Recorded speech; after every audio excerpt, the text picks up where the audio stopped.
Então, sem muitas delongas, como diz o padre, para não ficar de tarde, quero lhes convidar o arqueólogo Luiz Delfino, que é arqueólogo, e oficial bombeiro militar em Sergipe, escritor, membro da academia, não lembro aí o nome da academia. Confraria. Não, Academia de Letras Siriri e a Confraria de Memória e História. Também Celso Menezes, venha para cá também, que é membro da Confraria de História, escritor, né? E o historiador, membro do Instituto Histórico e Geográfico de Sergipe, presidente da Confraria de História e Memória, diretor do Arquivo Municipal de São Cristóvão, que é referência no Brasil inteiro, Adailton Andrade, que vai ser nosso referencista, né? Vai fazer um bate-papo aqui com vocês sobre as memórias de Antônio Conselheiro. E após a fala dele, eu vou autografar o livro Conselheiro da Bahia, que foi uma conversa minha com o Padre Gilmar. Eu fiz uma entrevista com o Padre Gilmar, a partir dessa entrevista que nós tivemos. O Padre Gilmar é meu amigo há mais de 30 anos, ele celebrou meu casamento lá em Sáquio Dias, da minha irmã também, é um amigo da família, amigo meu, amigo da família, e com quem eu tenho uma forte admiração pelo trabalho dele e forte relação de amizade e de respeito, muito respeito. Então, esse livro que a gente vai autografar aqui hoje é fruto de uma conversa com ele, e o desejo meu, uma curiosidade minha de saber o que o conselheiro fez quando ele chegou na Bahia até adentrar lá em Belo Monte, construir aquele arraial, que se tornou o segundo da Bahia, né, em população de 25 mil habitantes, perde apenas para Salvador, e depois veio a guerra, né? Eu não escrevi sobre a guerra, já foi não é um assunto encerrado, mas já foi muito debatido, então não foi objeto da minha pesquisa, dos estudos. Eu me concentrei nesse período, assim, porque eu me baseei muito no que aconteceu com Jesus Cristo. O que Jesus Cristo fez dos 13 aos 30 anos? Né? Então eu tinha essa curiosidade de saber o que o conselheiro fez. E quando ele chegou aqui, na Bahia, vindo de Campos, atual do Barreto, entrou para o Itapicuru e chegou aqui onde estamos, né? Construiu a igreja e tal. E a partir daí, até a Guerra de Canudos, o que o conselheiro fez? Foi esse o objeto que eu pesquisei, foi esse objeto que eu conversa com o Padre Gilmar, e está ali o livro que a gente vai fotografar, né? Também quero agradecer a presença aqui do meu amigo Albert Andrade, assim como eu sou Andrade, como a Daíta Andrade, Albert Andrade, que veio do Conde, um escritor também, membro da academia, meu confrade na Academia de Letras do Itapicuru, e o nosso amigo Jair Cadeiro, que foi lá fora, que veio com o Albert, que veio lá do Conde também. Então, gente, muito obrigado pela presença de vocês, estou muito feliz de estar aqui, muito feliz porque vocês estão aqui, muito feliz porque meus confrades da Confraria de História e Memória de Sergipe estão aqui. Também registrar aqui o meu amigo Juarez Anunciação, que é engenheiro civil, está fazendo uma especialização em arqueologia, um estudioso, um artista plástico, estudioso também de toda a arte que é feita no Nordeste, mas sobretudo aqui na Bahia, um escultor, pintor, artista plástico, e está aqui com a gente também. Então, muito obrigado, Deus abençoe a cada um de vocês, e passo a fala com a convidação do Padre Gilmar para dar entrada. Então, obrigado, Zeudes. Já fique, por favor, aqui ao lado. Também, diretor de cultura, por favor, Denis Embalaê, tá gente, mas é Denis. Por favor, senhor. O amigo Albert, venha mais para frente, que não faz mal, viu? Aí fica melhor as emoções, né? Então, ali também está a Carla, que ali naquela mesa auxiliar, para nos dar um apoio também. Então, aqui estão os alunos da escola Caio Caldas, tá bom? Importante escola na nossa cidade. Tá a professora, entre nós, por favor, prof, que de pé, né? A iniciativa e vim trazer os alunos para essa aula especial. Obrigado. Júlia, também professora de História, e também aqui conosco com alegria. Então, agora, nesse caso, vamos passar a nossa palavra para o amigo Dailton, e ele aí se virem como puder. Estamos aqui para apoiar, por favor. Também Luciano, bem-vindo, com a seu serviço de assistir transmissão. Gilson também, fotógrafo, bem-vindo e mais. Bem, já houve as apresentações logo do início aí. Eu sou de Aracaju, mas trabalho em São Cristóvão. São Cristóvão é uma cidade histórica, hoje tida como a quarta cidade mais antiga do Brasil, que é de 1590. E é um fato curioso que a história em si, ela está toda entrelaçada, não tem ponta solta na historiografia. Quando eu cheguei aqui agora, eu ouvi já alguém falar sobre Itapecuru. Itapecuru é interessante que há muito tempo existia uma grande discussão em Sergipe que as nossas terras iam até Itapecuru. Ainda houve discussão no Senado, no Congresso, para fazer uma redemarcação dessas terras sergipanas, até o Conde, que ali é Conde de Linhares, não é o Conde, que tem o Sergipe do Conde e o Sergipe del Rei. E o Sergipe do Conde é o Sergipe do Conde de Linhares, não o del Rei. Fizeram uma confusão muito grande, mas nós estamos tudo aqui entrelaçados. Bom, primeiramente, eu quero agradecer a oportunidade, o convite, tanto o Padre Gilmar quanto o Eudes aí, e trabalho com movimentos educacionais, culturais na minha cidade. E qualquer movimento que venha a ser feito, se não tiver alunos, pode guardar, jogar fora, que não adianta. O conhecimento que Padre Gilmar tem sobre Antônio Conselheiro, quanto Eudes está lançando um livro agora. Eu conheci uma senhora ali, Dona Maria, que me contou a história belíssima desse legado que é Padre Gilmar nessa região, que ajudou a deixar esse lugar tão bonito aí, que já criou raiz aqui na cidade, Mas essa juventude hoje, talvez jamais eu vou fazer isso para não constranger e deixar, mas se perguntar, vocês que moram daqui, conte alguma coisa sobre Conselheiro. Aí talvez ninguém tenha mais um conhecimento ou passe a ter um conhecimento justamente nesta data, porque as escolas começam a fazer um movimento sobre isso, não é? E hoje, se ele tivesse vivo, estava completando 195 anos fechado. Sergipe tem uma ligação também muito forte com o Conselheiro, porque ele andou em todo esse boa parte de Sergipe, Bahia. Já se tem registro em Alagoas também, que ele andou para isso. Então, é uma história, eu não vou adentrar na história de Canudos, que você não consegue desassociar a biografia e a história de Conselheiro sem falar de Canudos ou vice-versa, Está entrelaçado. Mas é interessante para vocês aí, eu vi dizer que tem uma professora de História, tem um colega de História ali, e nós historiadores estamos muito assim acostumados a ouvir de pessoas que entram na área de História e mesmo historiadores e cometem esse erro anacrônico.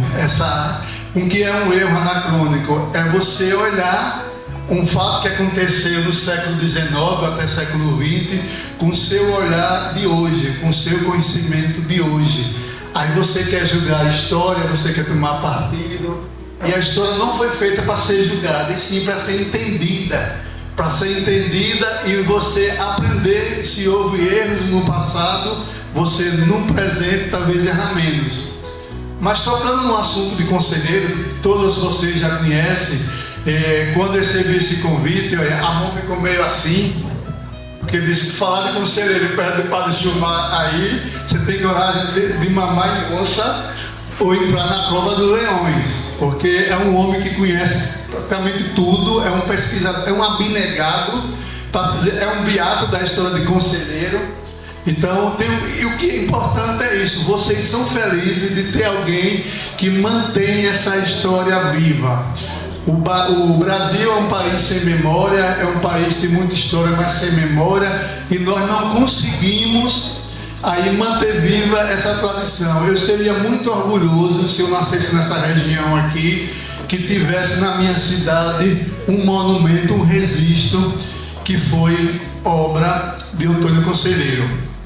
Pois bem, então, para a gente entender um pouquinho a história dessa figura que está sendo tão hoje, no momento do aniversário dele, tão trabalhada nas escolas, a gente espera, né? Eu aposto nisso, que tenha sido feito isso. É que quando olha para um contexto, quando a gente vai estudar até a própria Bíblia mesmo, a gente tem que saber qual foi o período, quem estava falando e para quem estava falando, para quem estava se dirigindo. Isso é importante. Quando você vê um período que aconteceu de Conselheiro, aí você vai dar uma repaginada no momento histórico de época. Ali praticamente a república estava nascendo. Nós vivíamos em uma monarquia, que a monarquia teve o seu grande gargalo, que foi a escravidão. Era um peso na consciência ainda do império, que era a escravidão, e de repente, de uma hora para outra, já se pensava na libertação, mas o grande problema era o plano B da libertação dos escravos, que era libertar. E agora? Fazer o quê? Só libertar? E quando Isabel, que já foi uma pressão de época também, que assinou a Lei Áurea, o que aconteceu é que, com certeza, existiria um plano B do Império.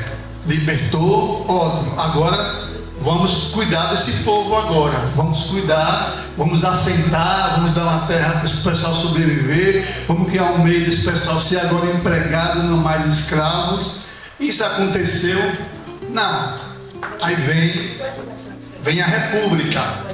Vem a República, meio conturbada, que quando houve a República, nós estamos falando de 1888, a Lei Áurea, a libertação, 1889, uma proclamação da República, que mesmo que proclamou tempos depois, já no período de Conselheiro, das andanças dele, essa história ainda era pouco difundida, que mudou o regime. Mudou para quê? Para quem? Está melhor, para pior. E o que aconteceu? Naquela época mesmo, o povo era ainda muito desassistido, não existia Bolsa Família ou algo parecido, ou o governo se preocupasse principalmente com essa classe menos favorecida, e não tinha nada. Você está hoje numa correnteza, numa enchente, está ali já se afogando, qualquer tronco que aparecer perto, você segura nele para não se afogar. Então o povo estava sem emprego, sem trabalho, na miséria, com fome. Aí aparece um cara pregando um maná, uma vida um pouco menos sofrida, que Conselheiro não pregava vida boa, mas menos sofrida. E as pessoas, é esse que eu vou atrás, eu vou seguir. Quando a gente vê aquelas pessoas, eu não estou comparando, mas aquelas pessoas daquela região que faz por a fé. Então, quando as pessoas vão para lá e começaram, o país não andava, ele estava travado. Você precisava alguém para fazer autocontidão, para destravar a máquina. E nesse momento, quem conseguiu destravar foi uma comunidade pequena, quem? Conselheiro. Enquanto o Brasil não andava, a comunidade do Arraial começou a andar. O povo começou a ter as refeições, comer, plantar, começou a andar. E isso passou a incomodar. Incomodar e muito, por quê? Se você tinha uma fazenda, o Brasil na época, o Brasil que vivia só de uma monocultura, vivia da lavoura, e de repente você tem um monte de escravos que trabalham para você. Quando vem a libertação, os escravos estão lá, ainda sem saber o que vão fazer, se vão contratar, e de repente todo mundo vai embora, deixa os caras lá na mão. Foram tudo atrás de Conselheiro, porque pregava tanto uma salvação, mas pregava também menos sofrimento, a melhor condição de vida. E quando você olha agora aquela lavoura enorme e sem ninguém para cuidar, é chato eu estar falando de Conselheiro justamente dentro de um templo católico, mas também a igreja ficou preocupada com isso, que muitos filhos da igreja começam a deixar a igreja para seguir Conselheiro. E será que esse pessoal vai deixar de graça assim? Uma prosperidade de uma hora para outra, logo o Arraial chegou praticamente na era do todo confronto, do conflito, 25 mil pessoas, já chegou. Então não ia ficar todo de graça assim, aí começaram a perturbar. Porque tudo estava dando certo no Arraial. E quando há uma noticiazinha que, olha, lá o pessoal não está passando fome, está vivendo, não tem essa desigualdade social, você é de uma classe A, você é B, não existia isso. Depois vai ter os complementos, qualquer dúvida, pergunta ao padre, viu? Pergunta a mim não. Então, não tinha, e o povo estava se sentindo valorizado, importante, na verdade se sentindo gente. Enquanto o governo esqueceu toda a comunidade, aí o conselheiro lembrou desse povo, principalmente esse povo pobre, humilde. Então, tudo que era aquelas pessoas que viviam no calabouço da história, eram os invisíveis da história, aí eles lá passaram a ser reconhecidos como gente, como pessoa. E isso incomodou. E quando vem toda a situação aí de Canudos, né, que é esse complemento, eu tinha dúvida, porque o que acontece quando um tema tão importante quanto Canudos e outros temas também ali, aparecem muitas histórias com E, não com H, e a gente se perde, às vezes, numa leitura mais fácil, romanceada, se perde do realmente verdadeiros fatos. E até hoje não, mas lá no passado eu até duvidava da história da madeira que gerou, que o conselheiro queria já construir uma igreja maior, ele encomenda umas madeiras para construir uma igreja, eles pagaram porque eles já tinham dinheiro, porque vivia da agricultura e a coisa estava dando certo. Para ter uma ideia, naquela época, um realzinho aí ele já estava exportando tudo que era do bode, o couro, a carne, até o chifre era usado, ganhando dinheiro com exportação. E grandes comerciantes da capital ainda não tinham essa ousadia de estar exportando nada para os Estados Unidos. O Arraial de Canudos, que eles batizou de Belo Monte ali, já tinha essa proeza, tinha dinheiro. É como se parece que foi uma coisa meio que arranjada, proposital, para não pague, porque eles são ousados, eles vão vir cobrar e a gente vai ter uma justificativa para acabar, porque foi muita pressão. A Prudente de Moraes, que era o presidente da época, muita pressão para dar um basta.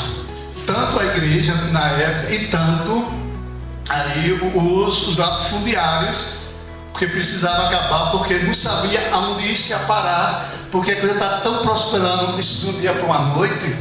Ali, se aquele projeto de conselheiro fosse usado hoje na agricultura familiar, como o governo tenta fazer, não dá tão certo como deu lá, o Brasil seria bastante diferente.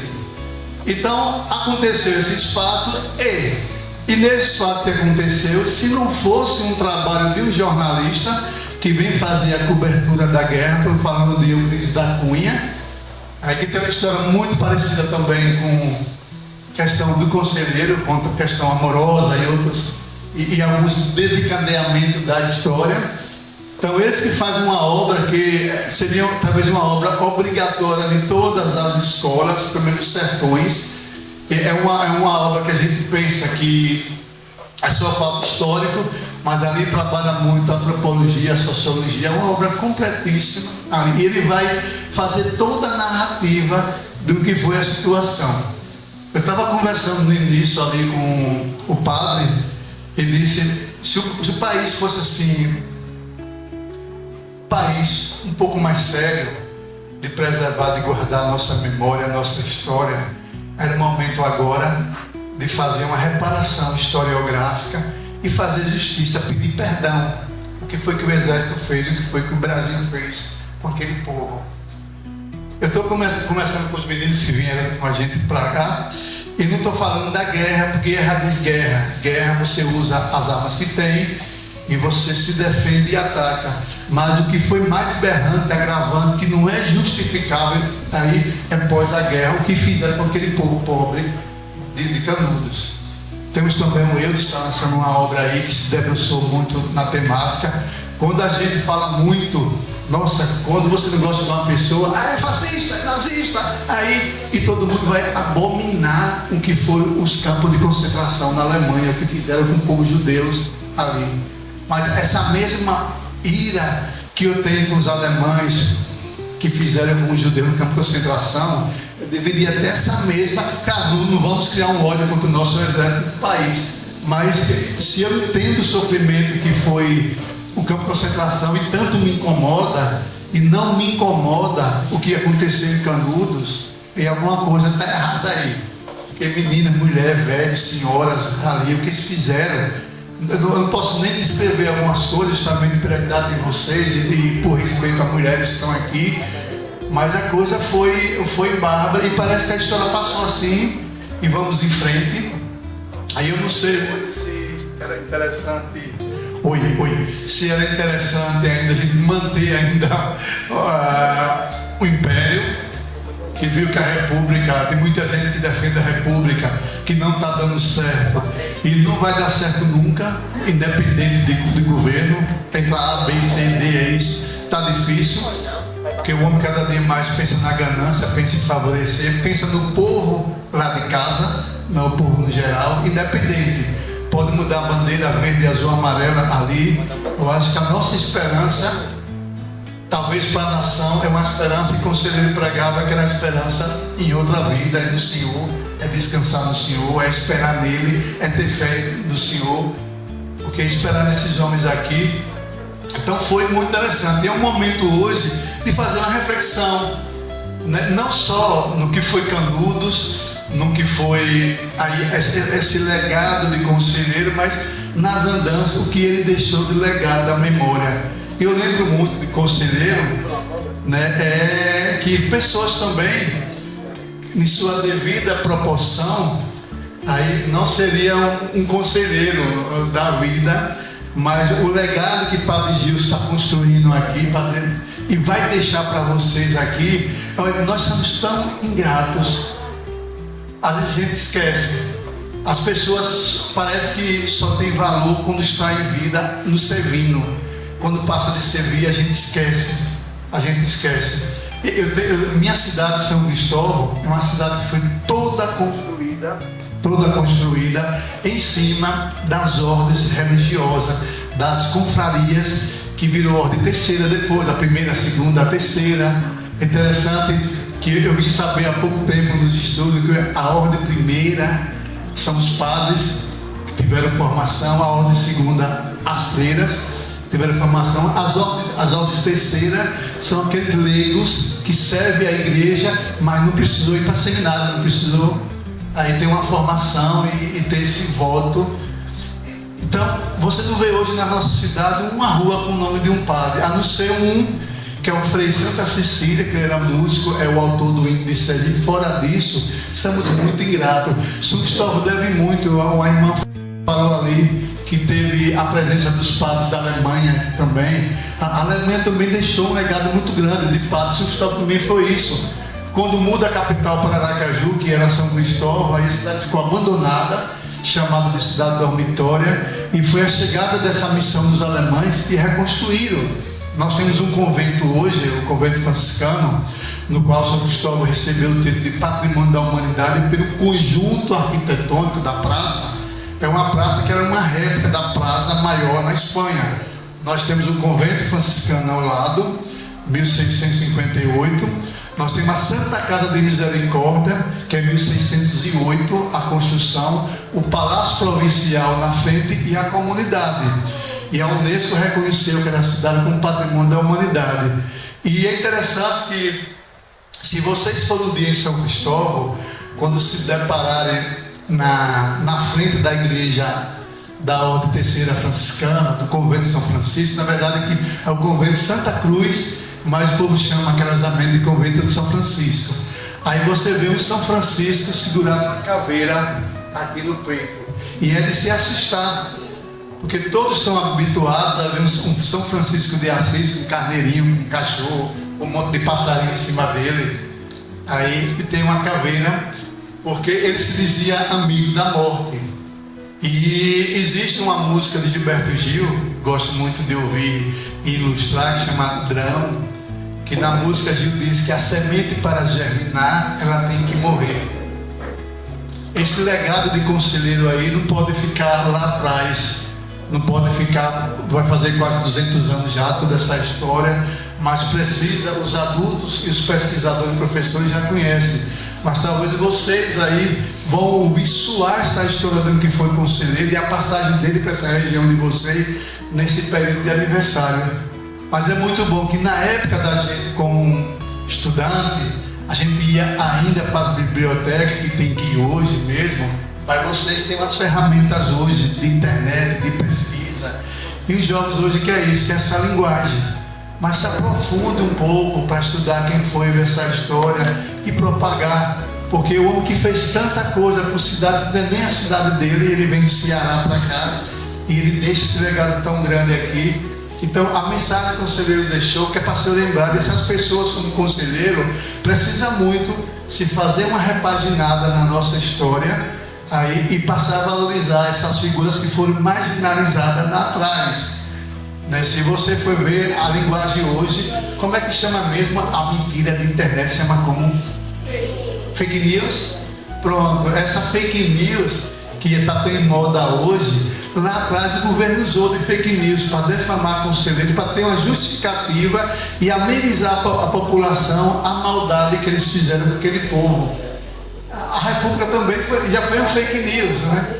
Que achava que Benjamin Constant, que tinha Bocaiúva do Império, ia aprender, ia permanecer isso, mas hoje está isso. E vocês sabem muito bem ver o que é um fato histórico, o que é verdade, o que é fake news, pois tem ferramenta para isso. Então, o dia de hoje é para celebrar, seria o aniversário, o aniversário dele, do Antônio Conselheiro, de 195 anos, dia de celebrar, mas um dia também de reflexão. Tanto só conselheiro, tem outras pessoas importantes aí da cidade que foram os vultos importantes na nossa história, que hoje está esquecido. Parece que aquele ditado, rei morto, rei deposto, parece que depois que morre a gente esquece a história, esquece todo o legado que foi feito aí, né? Todo o legado. E a função nossa, dos historiadores, dos arqueólogos aí, é fazer lembrar o que a sociedade tenta esquecer. A função da gente é essa, dos escritores, principalmente dos escritores, que eu admiro muito, que são pessoas que talvez não tiveram aquela formação da pesquisa, de extrair do documento, que o documento consegue dialogar com ele e começa a fazer os trabalhos tão bem, porque todos têm técnica para você escrever. Você vê, o livro de Eudes aí está muito baseado na oralidade, nas informações que ele teve com o padre, e o padre não só de ouvir pessoas, mas também se debruçar de toda a literatura que foi já publicada.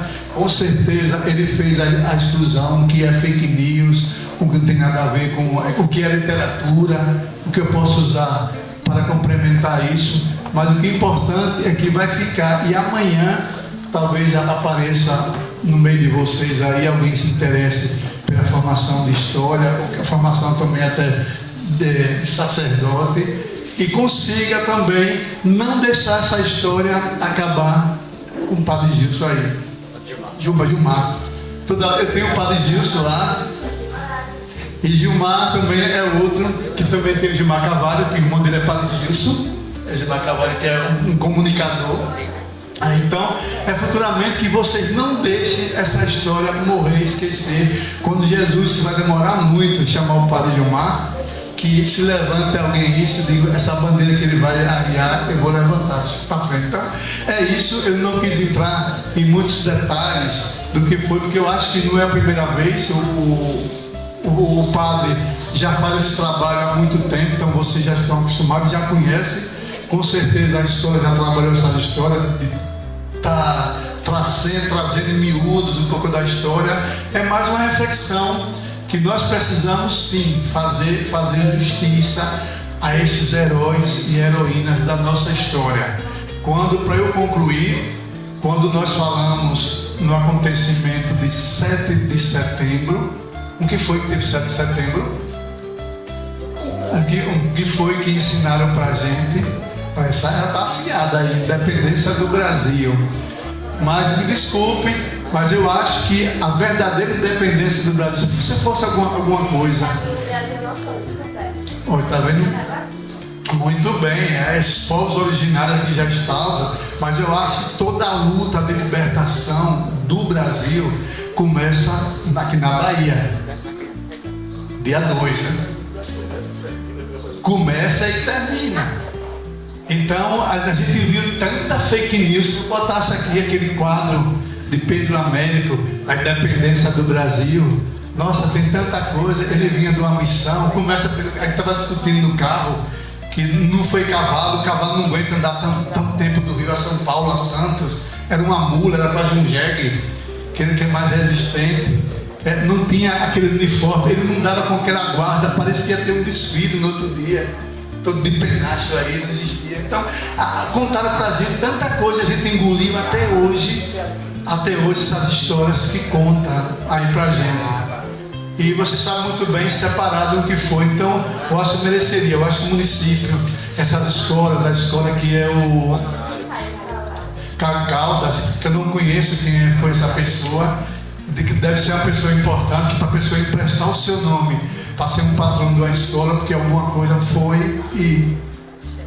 Ele era irmão do prefeito Zé Caldas. Na época que construiu a nossa escola, ele era prefeito na cidade de Zé Caldas, aí ele deu o nome desse irmão dele, que foi falecido na ponte de Itapicuré. Olha, é uma homenagem à pessoa que deixou um legado. Então isso é muito importante, que você se conheça a história da sua escola. A pessoa chegar num canto, onde é que você estuda? Ah, estudar disse o nome da escola. Quem foi? Não. Quem sabe é a minha professora.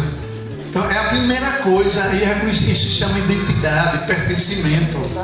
As pessoas têm que começar a conhecer, Eu brinco muito nas minhas falas em Sergipe, quando, nesse período agora, que o 17 de março é a mudança da capital, São Cristóvão perto da capital e transfere para Aracaju. E quando eu começo a brincar, criticar a cidade, fica todo mundo calado aí. É feia, suja. Agora eu vou falar do Flamengo, do Vasco, do Botafogo, que xingam minha mãe, mandei pra ontem, briga. Eles conseguiram criar esse sentimento de pertencimento do Flamengo e do Vasco, mas não conseguem ter esse sentimento da sua cidade, da sua história. Aí fica nessa coisa. Eu acho que eu não vou falar que essa palavra obrigação é chata, é pesada aí. Mas vocês daqui dessa região aí, tenha a história de Conselheiro na ponta da língua, pesquise aí. Quantos já visitaram o museu aí do padre ali? O Museu de Conselheiro? Todo mundo? Você nunca foi? É pecado, viu?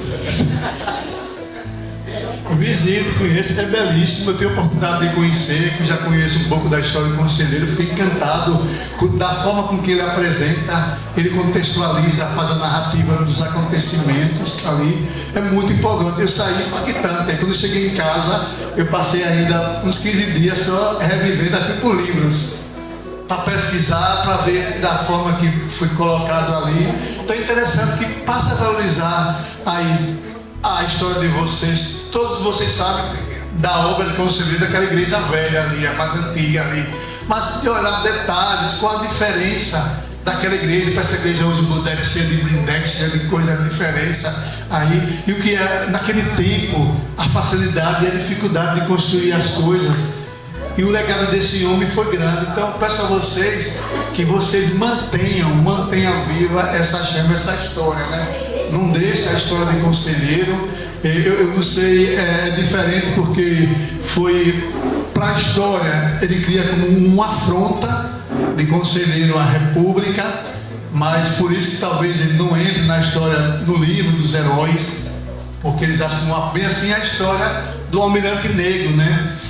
Almirante Negro, que agora conseguiram, a Marinha votou contra, mas conseguiu o Almirante Negro, aí ele entrar no rol dos heróis da independência, ou dos heróis da história do Brasil, né? Dos monumentos. E talvez o Conselheiro tinha essa prerrogativa de não querer reconhecer, mas foi um homem que lutou. Eu acho que pelo pouco tempo, o que ele fez com aquela comunidade pobre, se juntar esse tempo todo de governo republicano, na devida proporção, não fizeram nem um terço dessa assistência que deu aquele povo. Era só isso, é um bate-papo com vocês, dizer que é um dia de reflexão, que a gente aprenda a ler. Tem o trabalho do Eudes, está muito focado nas histórias do depoimento, e estamos aqui à disposição. Obrigado pela oportunidade, e estou aqui, vou passar a palavra para o padre. Já qualquer pergunta é a ele, eu já fui.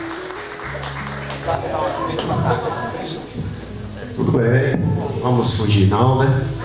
Então, dá boas-vindas também ao doutor Maurício, o procurador do município, aos amigos e amigas. Tem a dona Maria, por favor. Vou levar o microfone para ela. Vou vir aqui para frente. Ela também quer dar a sua contribuição.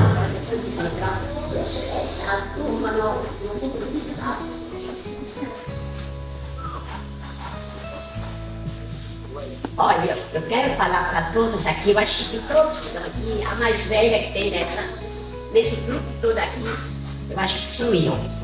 Eu estou com 81 anos, dentro de 82 já.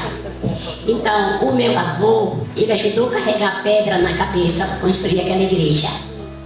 O Antônio Conselheiro foi um lutador por o bem do povo. E o pessoal acompanharam muito, foi muitos homens que trabalharam junto. E ele tinha uma bênção, que ele, se ele visse uma pedra, e dissesse, essa pedra não pode entrar nessa obra, tinha que afastar a pedra. Teve isso aí na igreja.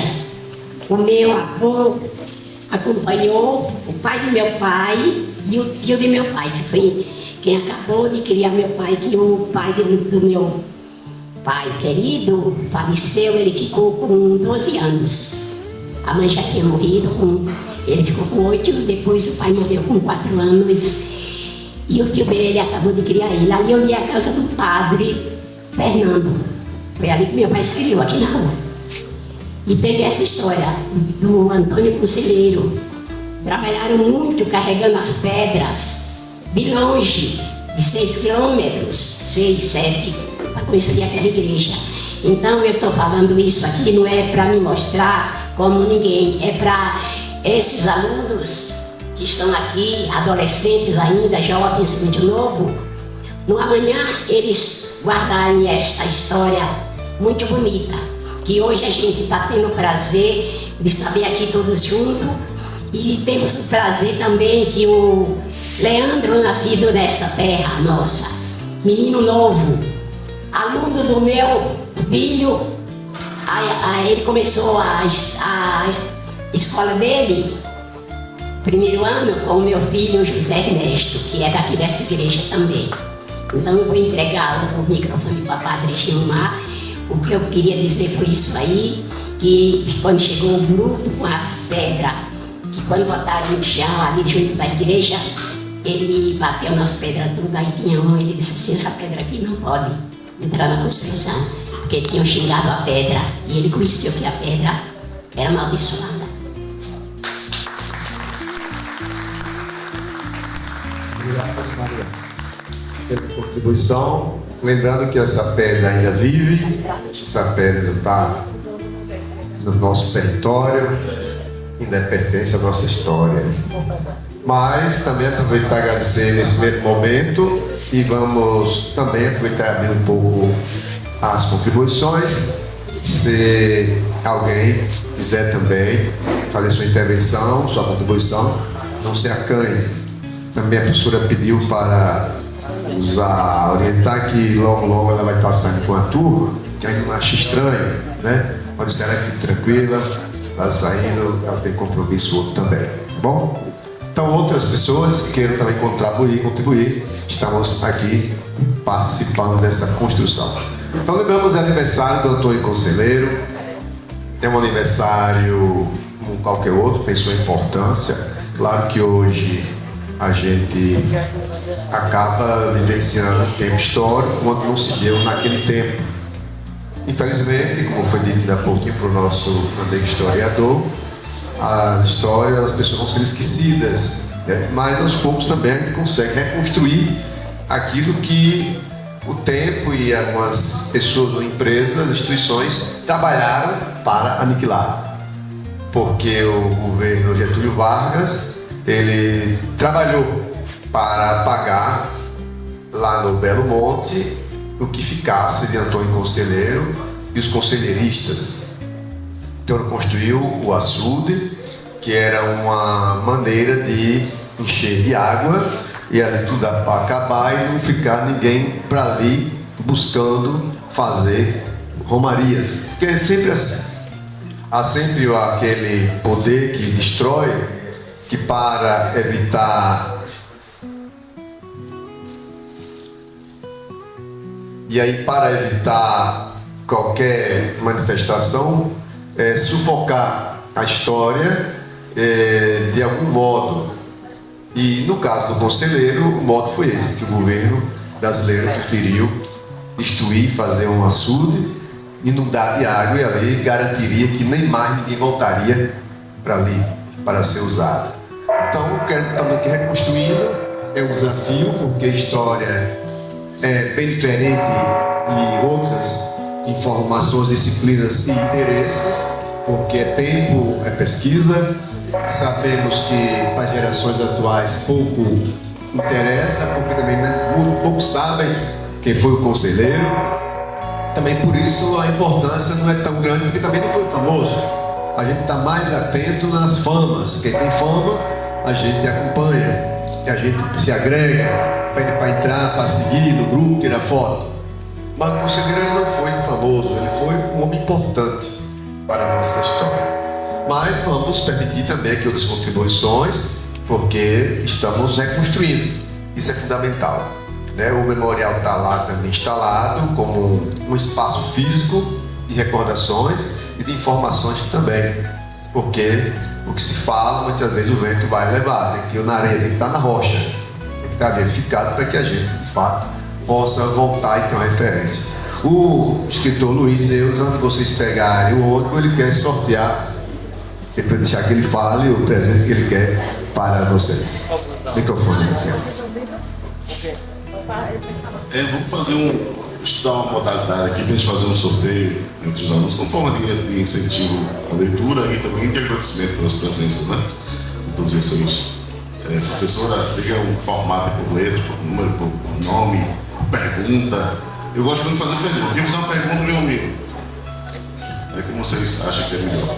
E não posso jamais disfrutar e agradecer a presença daqueles três ali, ó. Sim. Professor Josué, Gibson Show e Ângela Meire, que vieram de Sátiro Dias, da minha terra.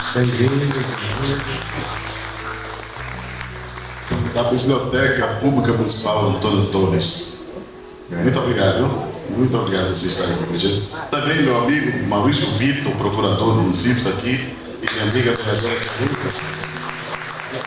A vereadora, mulher, exemplo de organização, professor Cia, a vereadora mais bem votada dos anos. E também meu amigo Denis, que é secretário e coordenador de cultura, diretor de cultura. Também Jeane, conselheira.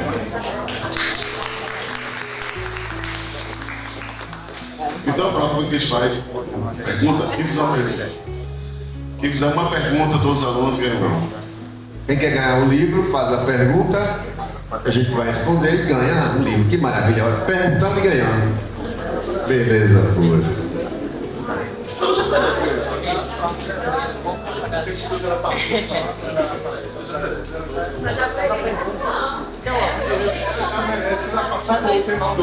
Merece. Obrigado.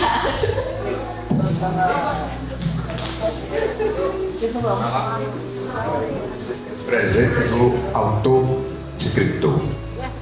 Vai para voltar para casa com a história na mão. Não é verdade? Amanda. Pronto, a gente então continua. À disposição o microfone para intervenções. Como quiser, pode perguntar. Tem uma amiga ali que ela fez uma pergunta interessante. Leva o microfone. Leva o microfone.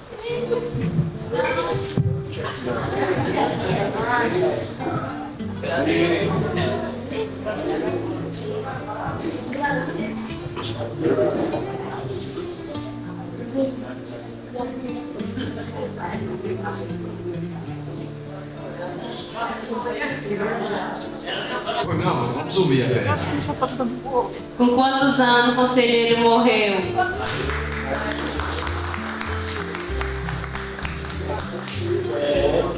Será que ele morreu? Pois é, vamos ver quem tá bom aí de tabuada, de conta. Ele nasceu em 1830 e faleceu em 25 de setembro de 1897.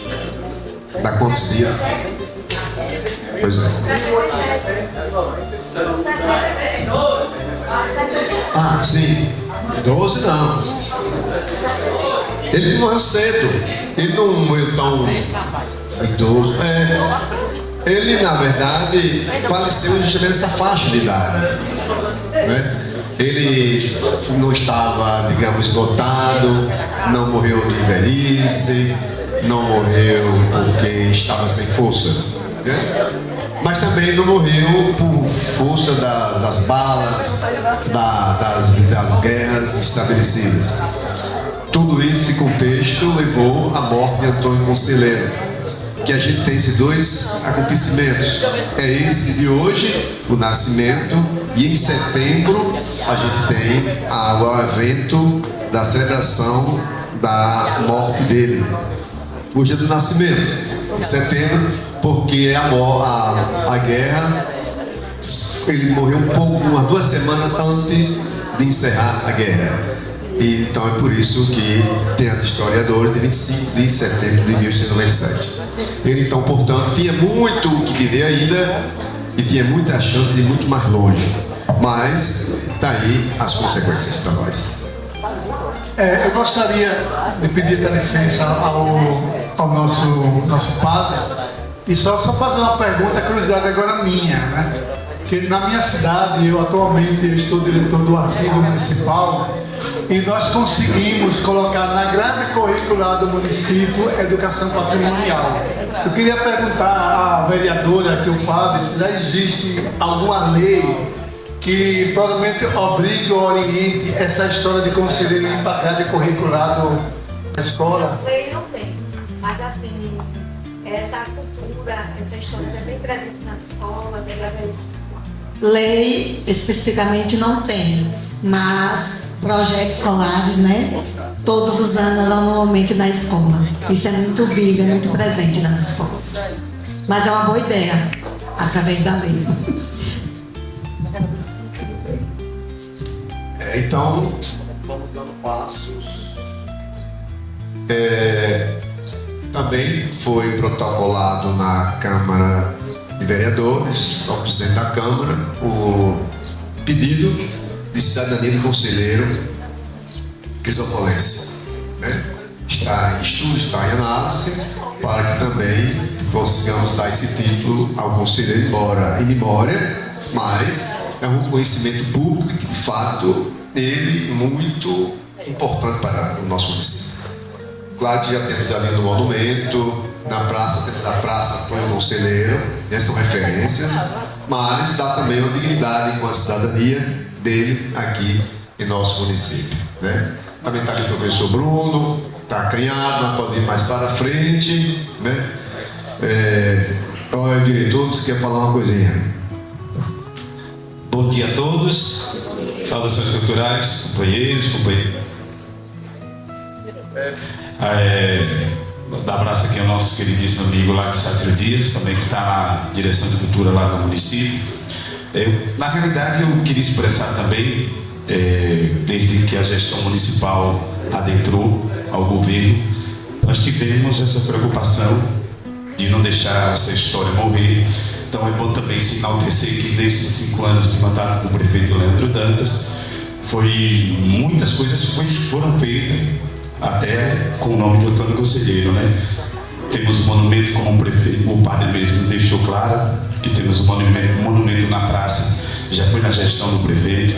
Já fizemos eventos, eu lembro que em 2021, nessa mesma data do dia de hoje, fizemos um evento contando um pouco da história, um sarau na realidade, foi um sarau com um vídeo gravado, tudo ideia do Padre Gilmar e também da gestão municipal. Então é bom sim enaltecer que a gestão municipal tem uma preocupação para que esse nome que o Brasil todo conhece e às vezes faz um pouco caso, não morra. É como o Padre Gilmar disse, será que ele morreu? É bom também enaltecer que na era secretária de Educação e Cultura da vereadora Genuse Barreto, nós fomos a Canudos buscar conhecimento da história de Antônio Conselheiro e posteriormente também trazer para o município para que todos conheçam. Então eu acho que nós sabemos muito bem do estudo feito por Padre Gilmar, a busca incansável para que o nome de Antônio Conselheiro seja feita o papel dele mesmo, porque na realidade nós temos muito para contar ainda. É fato que nós tivemos um evento e o Padre Gilmar ficou umas 10 horas de relógio conversando e dizendo que ainda não tinha terminado a história de Antônio Conselheiro. Então você vê que o Padre Gilmar foi a fundo, conheceu. Eu tenho certeza que logo sai um livro dele também, que eu acho que já está sendo esquentado no forno, mas é bom enaltecer mais uma vez que a gestão municipal tem uma preocupação para que não morra essa história. Inclusive já tivemos em Salvador, no IFA, para que pudéssemos aqui a nossa igreja tivesse uma visibilidade melhor, porque nós temos a única capela que adentra pessoas ainda, é a capela do Bom Jesus, que foi feita por Antônio Conselheiro. Então só queria, não fazendo a defesa, mas também explicando que a gestão municipal está ativa e, claro, fazendo seu papel também como gestores e como cidadãos, para que nós possamos não deixar essa história bonita, belíssima, morrer. Eu só queria, vou passar para o padre agora, mas de todas as falas que aconteceram aqui e homenagens, eu conheci essa cidade por causa dessa criatura aqui, e através dele eu já passei para outras pessoas. Em Sergipe tem uma turma boa, lá na Universidade Federal, estudiosa de Conselheiro, o professor Fernando Sá. Nós tivemos sergipanos que vieram fazer concurso na Bahia, como professores, e foram os grandes estudiosos também de Canudos. Mas tem muita gente da minha turma, da minha geração de faculdade, que Crisópolis não conhecia a cidade. Conhece muito bem a história de Conselheiro, vagamente aonde ele construiu igrejas, cemitérios, mas não conhecia a cidade. Eu já levei essa informação e fiquei encantado, terei um monte de foto, e o papel hoje da gestão é isso, porque toda essa história o padre faz por amor, é uma abnegada da história do Conselheiro, mas quem vem para cá deixa renda, deixa recursos, e vê a cidade tudo limpa. Olha para isso é uma maravilha. Você não vê um lixo na rua, vê a cidade pequena, mas muito bem cuidada, e a gente leva essa mensagem aí, poxa, uma cidade pequena, mas organizada, tudo bonitinho, o povo mantém a sua história, e isso é importante para preservar essa história. E o papel que estão fazendo, até aproveito e mando um abraço para o prefeito, para essas iniciativas. Acabou de chegar. Que precisamos.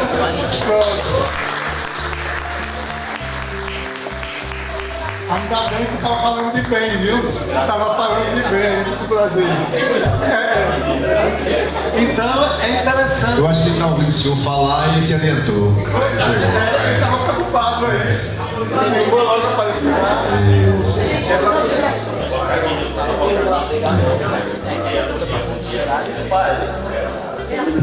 Pois não. Eu só queria pegar a cadeira. Por favor, prefeito.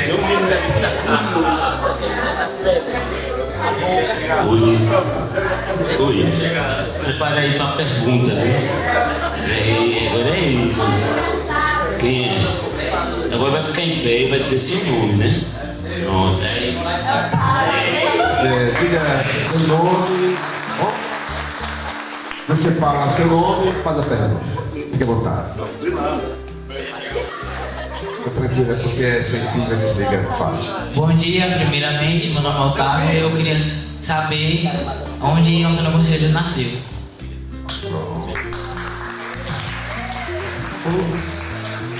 O Conselheiro nasceu lá em Quixeramobim, é uma cidade lá do Ceará, né? Na época já era uma cidade bem desenvolvida, porque já tinha fórum, já tinha justiça, e o padre Ibiapina, formado em direito, foi concursado e se tornou juiz, já foi juiz lá. Quando o conselheiro tinha 4 anos de idade, já tinha o fórum, e quem atendia lá era o padre Ibiapina, que foi juiz daquela comarca. E naquele tempo tinha muitas violências e também há indicações de que ele acabou assistindo ou tendo conhecimento de crimes contra a família dele. Ele tinha 4 anos de idade quando alguns tios deles foram entrar em conflitos com outras famílias e acabaram morrendo. Então, hoje, depois você já também sabe que tudo aí está no Google, você vai lá e pesquisa, Quixeramobim hoje é uma cidade muito grande. A casa que ele nasceu foi restaurada pelo governo de Ceará, está bem atual. Também temos foto desta casa lá no Memórias do Conselheiro, na casa. Ela foi vendida, foi paga em dívidas, foi dada como paga a dívidas do pai. Mas aí o Estado recuperou a casa e devolveu a cultura. Hoje chama-se Casa do Antônio Conselheiro. Lá também hoje deve ter grandes comemorações. Aqui em Xeramobim, na Casa do Antônio Conselheiro, hoje se tornou uma casa de cultura pelo governo do Estado do Ceará.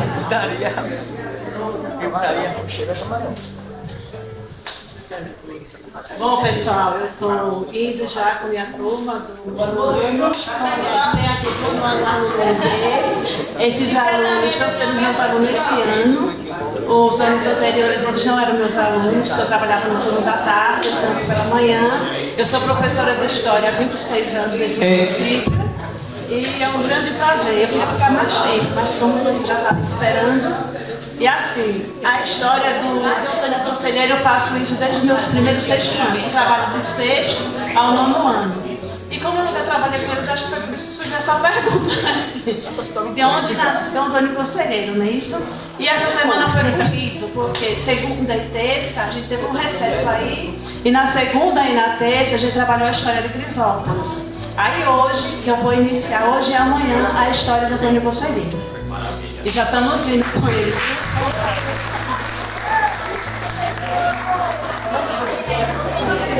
Tem um aluno que quer fazer uma pergunta, ela também tem uma pergunta, professora. E o prefeito também quer falar. Tá, ok. Você já está com o microfone de pé, por favor. Seu nome? Bom dia, desculpa atrapalhar a professora.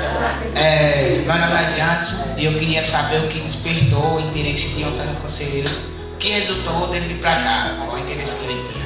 Bom, interesse que bom.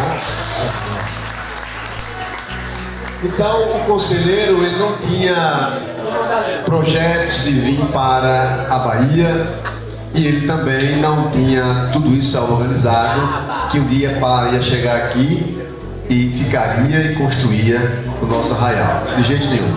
O conselheiro, então, ele cresceu, vivendo a vida dele, casou-se, casado, ele foi deixado pela esposa, ele então saiu da cidade e foi começar a trabalhar nas fazendas vizinhas, ele estudou, foi também até advogado Rábula, doutor Maurício, foi Rábula, advogado dos pobres no Fórum de Fortaleza, e dali ele que vai então seguindo. Aí então ele entende que vai amadurecendo, que ele tem um chamado de Deus. E ele se descobriu com um chamado de Deus que precisava continuar a missão. Ele também fez experiências missionárias com o padre Ibiapina.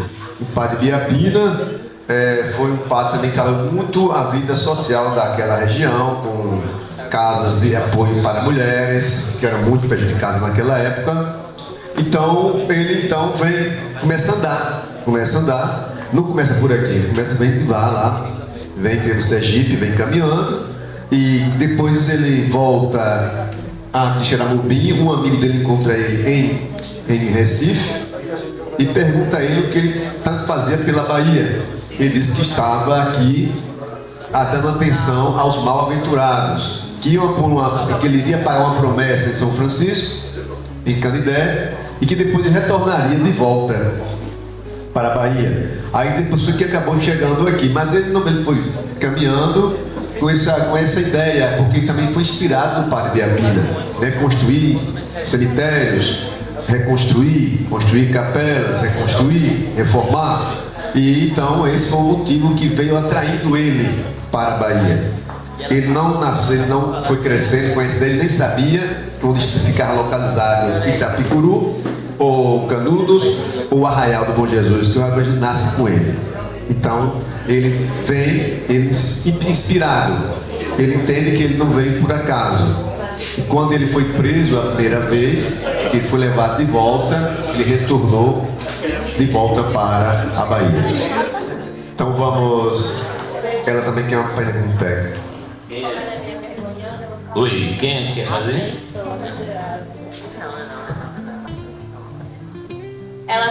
Ele está perguntando o que é que o senhor acha que marcou mais na história de Antônio Conselheiro. Aí é uma pergunta para ele, mas tudo bem.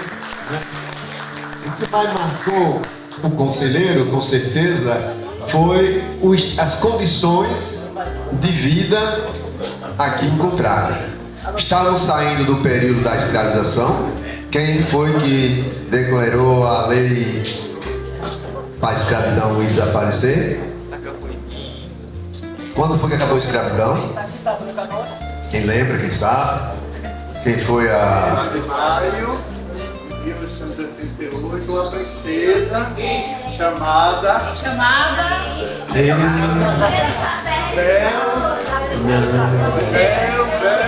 Margarida? Não. chamava de Bel na antiguidade. Isabel, pronto, né? Então, em 1888, então ainda tem as consequências da escravidão, que as pessoas saem, deixam os... Graças a Deus que eu trouxe eles estão assim bem ansiosos para aprender tudo isso, né? E isso está me deixando muito feliz. Então, eu só para concluir aqui a resposta dela, porque ela fez a pergunta, temos que concluir, dizendo então, portanto, que a situação naquele momento era de pobreza, muita pobreza, como o nosso palestrante aqui estava dando, muita pobreza. E ele então se interessou por essa pobreza, dizendo que tivesse paciência, que Jesus, o bom Jesus, estava também ao lado deles. Porque naquela época a igreja já estava presente, mas os padres, os frades, falavam muito pouco do Jesus pobre. Então, quando se fala de Jesus pobre, as pessoas começam a se interessar. Então é isso que vai dando as razões para que ele justifique as suas ações. Então isso marcou muito a vida dele. Tanto é que ele foi preso pela justiça, porque ele ainda estava dizendo que estava atrapalhando, mas ele voltou. Ele voltou e veio e ficou. E aí ficou até o fim. Então foi isso que marcou, foi a vida das pessoas quando elas viviam aqui. Tá bom? Vamos dar aqui a palavra ao prefeito. Por favor, prefeito. Tem mais uma pergunta. Ele está falando que você pergunta. Por favor, prefeito. Bom dia a todos. Cumprimentar aqui novamente o Padre Gilmar. Bem-vindo. Convite recebi ontem através de Luiz Eudes. Cheguei na hora que já tinha começado, mas agradeço muito por poder estar participando aqui por essa história, uma história viva do Antônio Conselheiro. Padre Gilmar, acho que é uma das pessoas aqui que mais fala, conta a história do Antônio Conselheiro. A nossa gestão, a gestão pública, através do prefeito Leandro Dantas, sempre apoiando. 2021, mesmo a pandemia, nós damos aí suporte, estamos sempre presentes, acompanhando, e também presenteamos aí para o município aquela estátua, o qual representa ali o símbolo de Antônio Conselheiro pela sua passagem aqui no município de Crisópolis, a sua importância aqui com o nosso município, ele que deu início, construiu aquela igreja, e agradecer muito aqui a paróquia, agradecer o Padre Gilmar por sempre estar contando a história. Alguns dos nossos moradores aqui, filhos da terra, ainda não conhecem, ouvem falar Antônio Conselheiro que fez isso e aquilo, mas a história do Antônio Conselheiro é além dos feitos dele aqui em nosso município. Hoje seria aniversário dele, né? Mas 195 anos, então que a nossa história também, que cada um de vocês possa escrever a história de vocês, que vocês possam contar a história daqueles que fizeram história, e que cada um possa ir registrando aqui um pedacinho da história. O povo um dia vai contar a nossa história, Padre Gilmar, vai contar a história do nosso povo. E cumprimentar Luiz Eudes. Obrigado, Luiz Eudes, pelo convite. O senhor que é um escritor e também o diretor executivo lá no consórcio de saúde, um cara que, pai de família, que tem a sua esposa e está tão perto da gente aqui, Alagoinhas. Meu muito obrigado por sempre estar presente aqui no município de Crisópolis, numa terra acolhedora de pessoas, de gente honesta, que trabalha, pensa também no próximo. Aproveito para cumprimentar aqui o diretor de cultura, Denis, que também presente. Você sabe da história do Antônio Conselheiro, a história do Padre Gilmar, a nossa vereadora Jerusa Barreto também aqui presente, a professora que presta. Cumprimento a cada aluno. Aqui poderia estar outras escolas, eu acho que, não sei se foi a questão da comunicação, mas nós temos certeza, juntar os professores de história, juntar os alunos, juntar as escolas, para que a gente possa contar a história do Antônio Conselheiro junto, e também contar a nossa história, a história do nosso município, que no dia de ontem completou 63 anos. Mas Crisópolis não tem só 63 anos. Crisópolis tem muitos anos, nós temos aí muita história para contar. Acredito que de Dedé de cima, Dedé de baixo, a Vila Rica, e com o nome da emancipação do ano de 1962, Crisópolis aí tem muito o que dizer às novas gerações. Obrigado à igreja, obrigado ao padre, obrigado Luiz Eudes, procurador do município, doutor Maurício aqui. Eu vou precisar ir porque nós temos um dia de muitos compromissos, decisões importantes para o nosso município. Agradeço a cada aluno. Peço a vocês que continuem se dedicando ao ensino e que vocês aprendam e também ensinem. Que Deus possa conduzir, abençoar a Escola Caio Caldas. Nós estamos ali buscando transformar aquela escola. Já fizemos muito por aquela escola. Nós temos aí um projeto, avisar aqui para a vereadora Gelusa, avisar para a professora, que é climatizar aquela escola, para que a gente possa colocar ar-condicionado e dar uma qualidade melhor para vocês, levar dignidade. Vocês logo vão sair daquela escola e ir para a Eudóxia, mas os alunos novos que forem chegando vão pegar uma escola com certeza com uma qualidade melhor, os professores ali com certeza se esforçando a cada dia.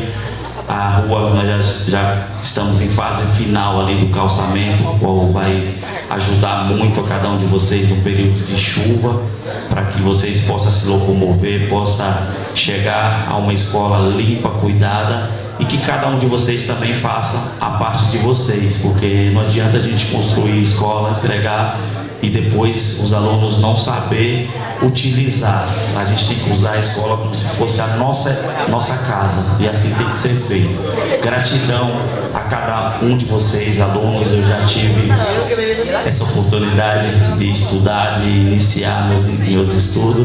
Tive a idade de vocês, é uma fase muito boa, também uma fase de muita curiosidade. mas tudo que vocês plantar, faça o bem, porque a gente colhe só o que a gente planta. Desejo a cada aluno aí um ótimo ano letivo, que vocês aprendam, ensinem e que sejam cidadãos de bem e que possam representar o nosso município. Obrigado, professora. Lembrando que esse livro, cada livro comprado, prefeito, o escritor está doando para a memória do conselheiro. É uma doação dele também. Cada livro vendido e adquirido é para investir na Casa de Memória. Ele está dando para cada aluno? O que é? Não, está vendendo. Pode, cada aluno que tiver aqui pode levar um livro, tá? Deixa que eu me acerto com o escritor.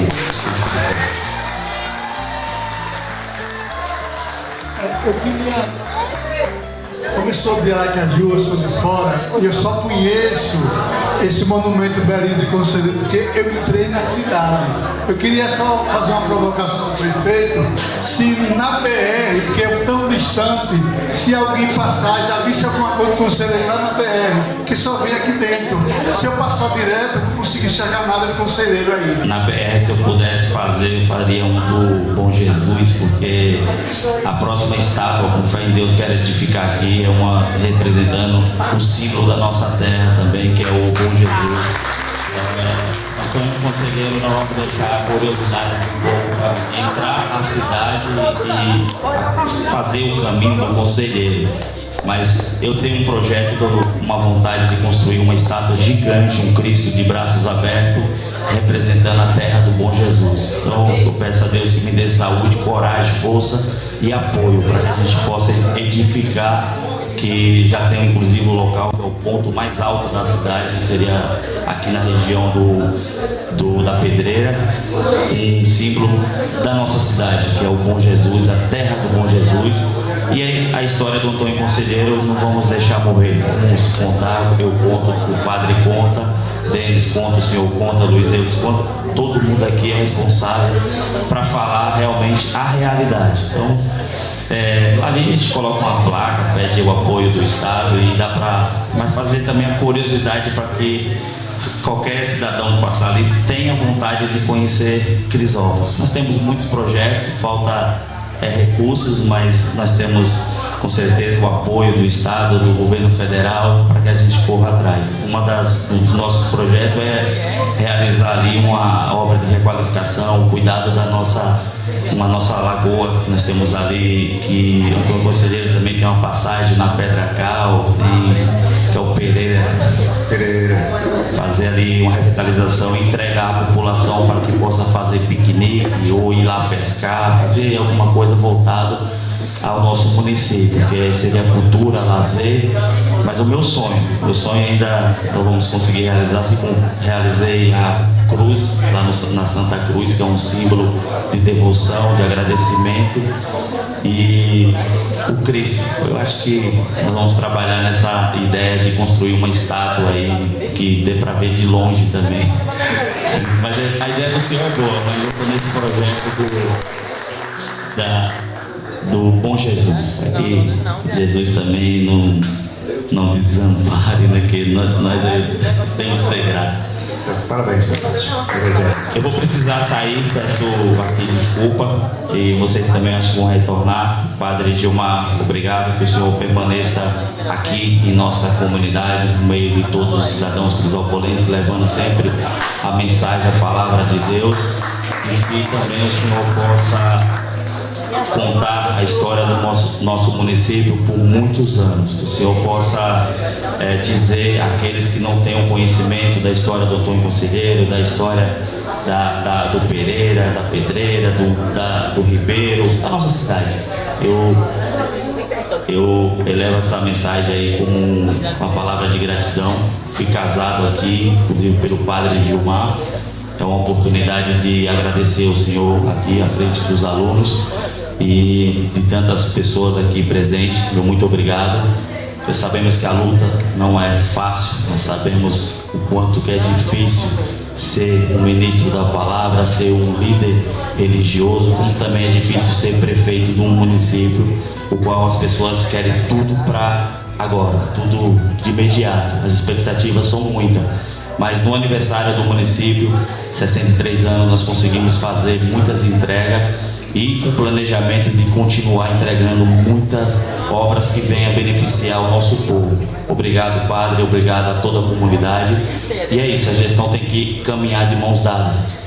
Eu quero fazer uma gestão compartilhada, pegando ideias, construindo projetos e fazendo entrega ao povo crisopolense. Vai chegar o momento que eu tenho que entregar isso aqui, mas eu não vou deixar de ser filho dessa terra. E vamos continuar acolhendo, independente se é filho da terra ou não. Crisópolis é para todos.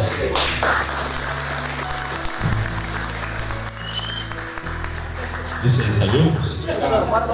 Pode, vamos tirar todos juntos, né? Tirar uma com Deus vai me dar um autógrafo aqui desse livro que eu quero colocar na minha biblioteca. Um vazio, né? Bom, isso vai continuando o nosso fechamento. Cadê o nosso historiador? Adailton. Ainda temos alguns que estão aqui conosco. Precisamos aos pouquinhos fechando essa conversa. Quem mais quer falar? Júlia? Quer intervenção? Bruno Roque? O nosso arqueólogo quer falar um pouco? Então, Adailton, só eu falei. Professor Adailton, olá, bom dia. Meu nome é Júlia, eu sou formada lá na UFES, então conheço São Cristóvão, já participei da praça, vou todo ano. Eu gostaria de saber do senhor algumas dicas para que nós, enquanto crisopolenses, a gente preserve e também acolha e tenha essa ideia de pertencimento ao nosso patrimônio material da cidade, que é a igreja, né? Porque hoje a paróquia, ela cuida da igreja, mas a gente sabe que não é fácil, né, pai? Então, como o crisopolense, ele pode gerar esse pertencimento ao seu patrimônio material? Pronto. É muito importante essa pergunta e talvez eu tenha um certo conforto por ser filho de São Cristóvão, e nós temos vários reconhecimentos, não só federal, mas o reconhecimento mundial, que é a Unesco, né? Vai fazer 15 anos agora, como patrimônio da humanidade aqui na cidade. Eu não sei se a igreja é tombada, tem algum reconhecimento estadual, né? Mas talvez pela história, e como a história de Conselheiro vai, vou dizer, de contramão contra os interesses, o registro que ele fez de Vargas aí, nossa, eu fiquei assim, ainda bem que alguém teve coragem de dizer que o povo tem Vargas como... O povo tem Getúlio Vargas como um deus aí, porque criou a CLT, mas ainda bem que o padre teve essa clareza de tentar apagar a história. Eu acho que o momento é isso. Vocês estão numa relação agora, numa área agora de muitos editais. Já tem muitos editais abertos, Paulo Gustavo, Aldir Blanc e outras. E nesses editais, aí você pode fazer uma coletânea de artigos de trabalho voltado para isso. Pedir ao IFAM, ou não sei se tem algum PAC, em Sergipe é o SUBPAC, que é Subsecretaria de Patrimônio, começar a trabalhar a educação patrimonial aqui no município, né, criar algumas cartilhas, material tem demais aí, mas justamente para criar, e só consegue desenvolver esse sentimento de pertencimento praticando, né?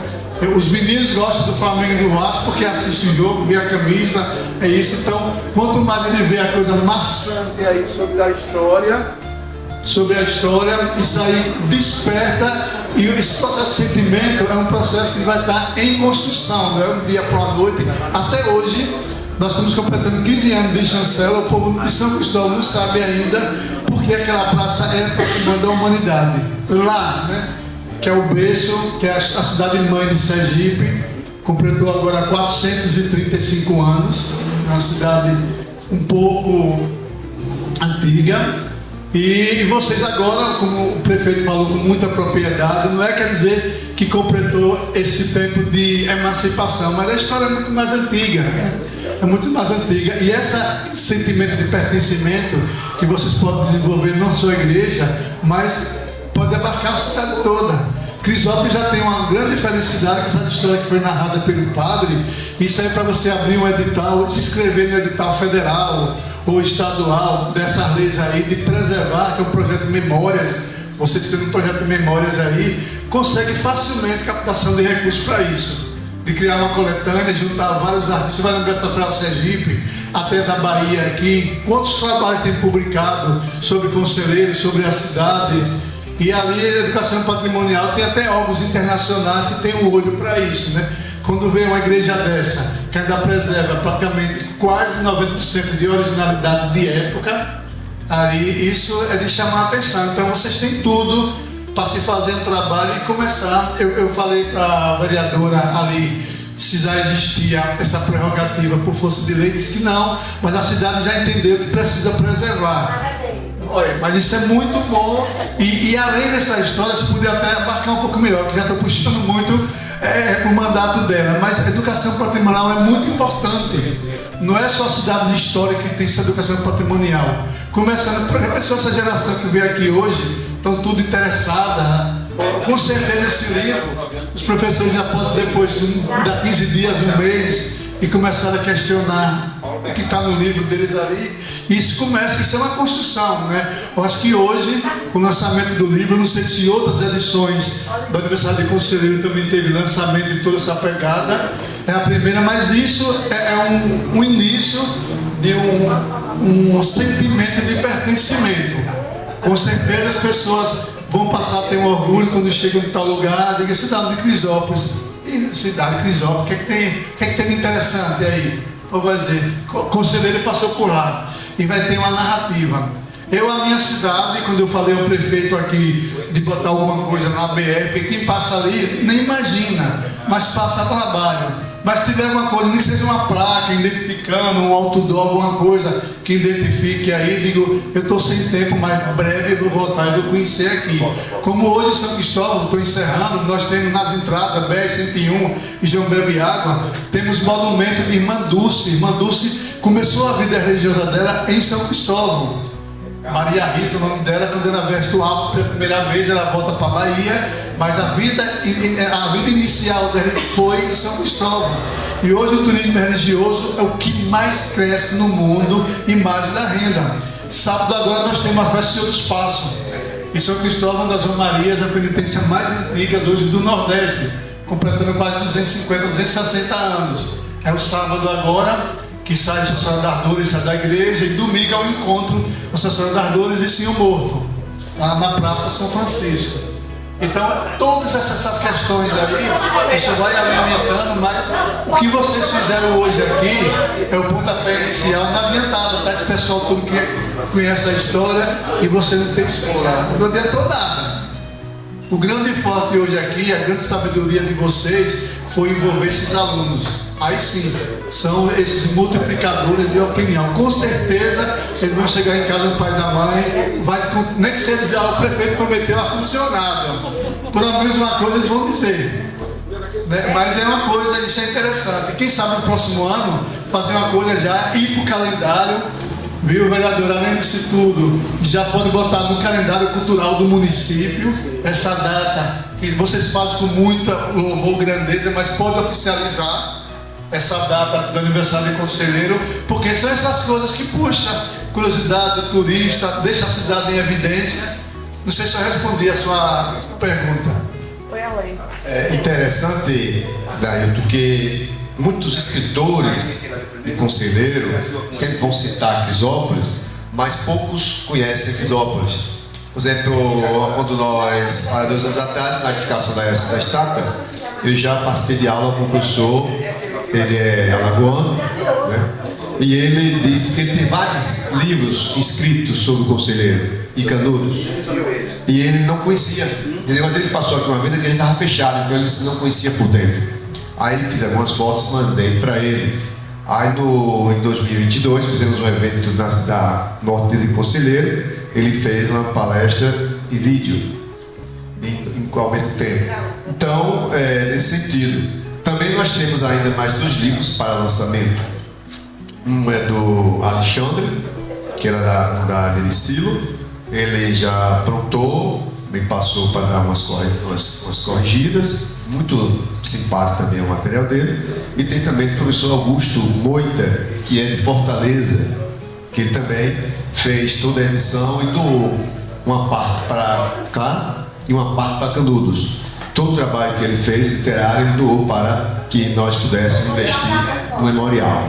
Como também o Dio Eudes, ele disse: olha, padre, isso aqui é um material que vai ser doado para o Memória.